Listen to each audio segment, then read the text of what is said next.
Hey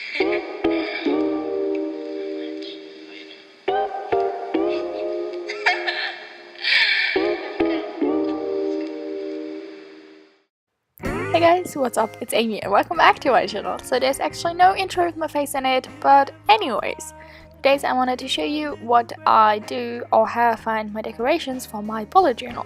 Since a lot of you guys have been asking me and a lot of my friends have been wondering where I find all of my different textures and backgrounds for the bullet journal. So as you can see, I'm just skipping through some old living and lifestyle magazines. These are my favorite because they seem to have a lot of different textures in it, no matter if it comes to ads or backgrounds or tables.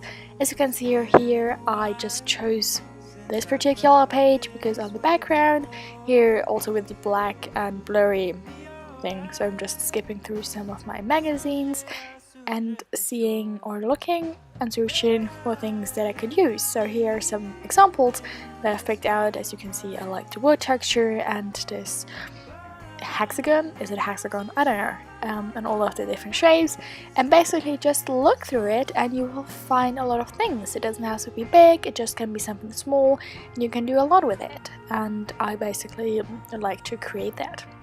And just that you guys can see how I use it, here is a little example of this, I don't know what this is called, but this pattern, and I thought it really matches my color scheme of the month, so I just cut it out and glued it in. And I also had a little Eiffel Tower on this page, as you can see, and also decided to cut it out and glue it in. So basically this is how I decorate my bullet journal for basically free, and it's quite easy.